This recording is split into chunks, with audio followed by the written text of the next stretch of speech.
खबर यूपी से है, जहां बकरीद की कुर्बानी को लेकर सीएम योगी ने प्रशासन और पुलिस की तैयारियों की जानकारी लेते हुए सख्त निर्देश दिए हैं। सीएम योगी ने कहा कि 7 जून को बकरीद का त्योहार शांति और सौहार्दपूर्ण माहौल में संपन्न करने में किसी भी स्तर पर शिथिलता नहीं होनी चाहिए। बकरीद पर कुर्बानी पूर्व निर्धारित स्थलों पर ही होनी चाहिए और प्रतिबंधित पशुओं की कुर्बानी पर रोक को सख्ती से लागू किया जाना चाहिए। त्योहार पर साफ सफाई की दुरुस्त व्यवस्था के साथ ही कुर्बानी के बाद अपशिष्ट निस्तारण की सुनियोजित व्यवस्था रहने के भी निर्देश दिए गए हैं। साथ ही मुख्यमंत्री ने निर्देश दिया कि नमाज परंपरागत स्थलों पर ही हो, सड़क मार्ग अवरुद्ध कर नमाज की अनुमति नहीं होगी।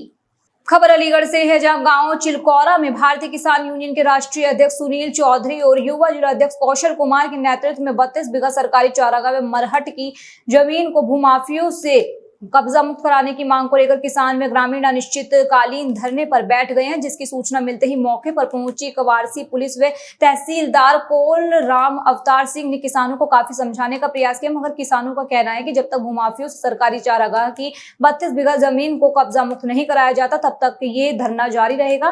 भारतीय किसान यूनियन के राष्ट्रीय अध्यक्ष सुनील चौधरी ने कहा कि किसान और ग्रामीण पहले भी सरकारी जमीन को भूमाफियों से कब्जा मुक्त कराने की मांग को लेकर प्रदर्शन विज्ञापन दे चुके हैं, मगर प्रशासनिक अधिकारियों ने आज तक कोई कार्रवाई नहीं की। साथ ही मुख्यमंत्री योगी आदित्यनाथ को भी सरकारी जमीन मिले उसे तुरंत खाली करवाए जाने को लेकर सीधा आदेश दिया। सभी पत्रकार बंधुओं को पता है कि गांव चिलकौरा की सरकारी संपत्ति को लेकर भारतीय किसान यूनियन सुनील के बैनर तले ग्राम चिलकौरा की सरदारी और भारतीय किसान यूनियन सुनील के पदाधिकारी वर्षों से संघर्ष करते आ रहे हैं। हमारी ये मांग है कि जिस तरीका से भूमाफियाओं ने चारागाह की 32 बीघा जमीन पर और एक पशु पैठ की जमीन पर और अन्य भी संपत्ति है चिलकौरा की, इन सब पे जो कब्जा कर रखा है उसको भूमाफियाओं से शीघ्र ही उसको मुक्त कराया जाए।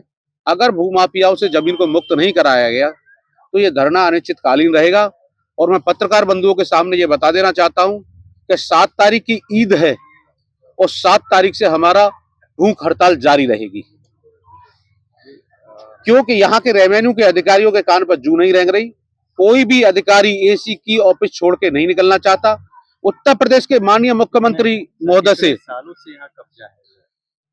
कब्जा तो लगभग मेरे ख्याल से यहाँ 4-5 साल से कब्जा है। मकानों पर मकान बने जा रहे हैं। अभी 3 महीने पहले मौजूदा लेखपाल की निगरानी में एक मकान बनाया गया है यहाँ, मना करने के बावजूद भी। तो कहीं ना कहीं ये संदेह होता है कि लेखपाल की सेटिंग से या उसकी मिली भगत से ये मकान बना है गौचारा की जमीन में।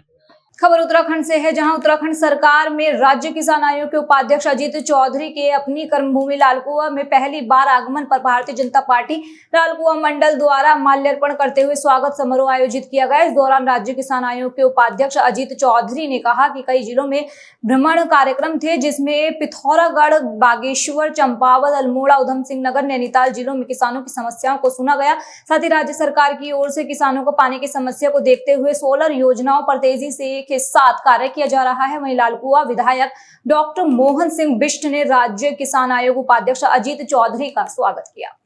कुछ नहीं, बड़े आनंद की बात है। मैं अपने लोगों के बीच में हूँ और मेरी कर्म भूमि है। मैं अपनी कर्म भूमि को प्रणाम करने आया हूँ, धन्यवाद देने आया हूँ यहाँ की मिट्टी को, क्योंकि मैंने यहीं से सीखा है सब कुछ।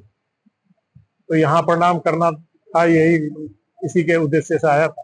तो मैं यहाँ की मिट्टी को प्रणाम किया, अपनी कर्म भूमि को प्रणाम किया। मुझे अच्छा लगा। यहाँ के निवासी क्या मेरे अपने सब लोग हैं और मैं इनका हूँ, तो मुझे अच्छा लगा। इनके बीच में आकर के मैंने इनको कहा, आश्वासन दिया एक बात का कि कहीं आपका मान सम्मान सर नीचा नहीं होने दूंगा। और यही मेरा प्रयास रहेगा कि मैं अपने यहाँ की कर्म भूमि के किसी भी लोगों का मेरी तरफ से मैं उनका मान सम्मान कम ना होने दूं।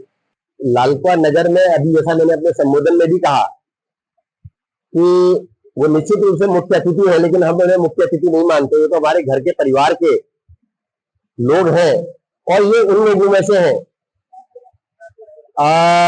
जिन्हें हम बुनियाद का पत्थर कहते हैं। ये हमारे बुनियाद के पत्थर हैं और मैं इसीलिए हमारी ये पार्टी इसीलिए पार्टी विद द डिफरेंस है कि ऐसे बुनियाद के पत्थरों को भी, जिन्होंने इस महल को आज इतने बड़े संगठन को खड़ा करने का प्रयास किया, पार्टी उनको भी कहीं पर उनका उपयोग करने का, उनको सम्मान करने का काम कर रही है। मैं माननीय मुख्यमंत्री जी का, पूरी सरकार का इसके लिए आभार भी व्यक्त करता हूं। और अजीत जी से, जैसा कि उन्होंने हमेशा समाज के लिए, अपने क्षेत्र के लिए, प्रदेश के लिए काम किया है। मुझे उम्मीद है कि किसान आयोग में रहते हुए, क्योंकि हमारी विधानसभा भी किसान बहुल विधानसभा है, कृषि विधानसभा है, और हमारा प्रदेश भी कृषि प्रधान प्रदेश है, तो निश्चित रूप से उनके अनुभव का, उनकी जानकारियों का, उनके लंबे जो उनका कार्यकाल है उसका लाभ आयुक्त को भी मिलने वाला है, हम सबको मिलने वाला है।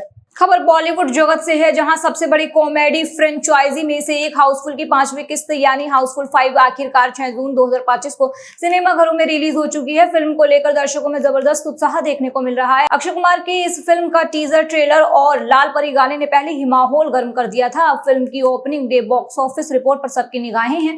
फिल्म के शुरुआती कलेक्शन के मुताबिक रिलीज के कुछ घंटे के बाद ही फिल्म ने 84 लाख रुपए की कमाई कर ली है। ये आंकड़ा लगातार बढ़ रहा है और पहले दिन ही कुल कमाई का 10 करोड़ रुपए के पार पहुंचने की उम्मीद जताई जा रही है। फिल्म को 5000 से अधिक स्क्रीनों पर रिलीज किया जा रहा है, जिससे साफ है कि इसे एक मेगा रिलीज का दर्जा दिया जाता है।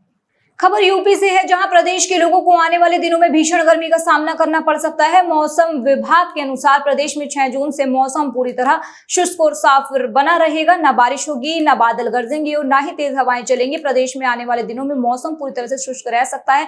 आगामी दिनों में भीषण बारिश का, गर्मी का माहौल देखने को मिल सकता है। ये सिलसिला लगातार जारी रहेगा। इस तरह प्रदेश में 10 जून तक मौसम बिल्कुल साफ है। खबर उत्तराखंड से है, जहां मैदानी क्षेत्रों में आज से मौसम शुष्क रहने की संभावना है, जिससे तापमान में बढ़ोतरी हो सकती है, जबकि पर्वतीय क्षेत्रों में आंशिक बादल छाने के साथ ही हल्की बारिश होने के आसार हैं। प्रदेश के ज्यादातर क्षेत्रों में गुरुवार को चटक धूप खिली रहेगी, हालांकि इस दौरान बादल भी मंडराते रहेंगे। मैदानी क्षेत्रों में जहां चटक धूप निकलने से गर्मी महसूस हुई, तो वहीं पर्वतीय क्षेत्रों में आंशिक बादल मंडराते रहे। ऊंचाई वाले क्षेत्रों में हल्की बौछारें भी पड़ी हैं।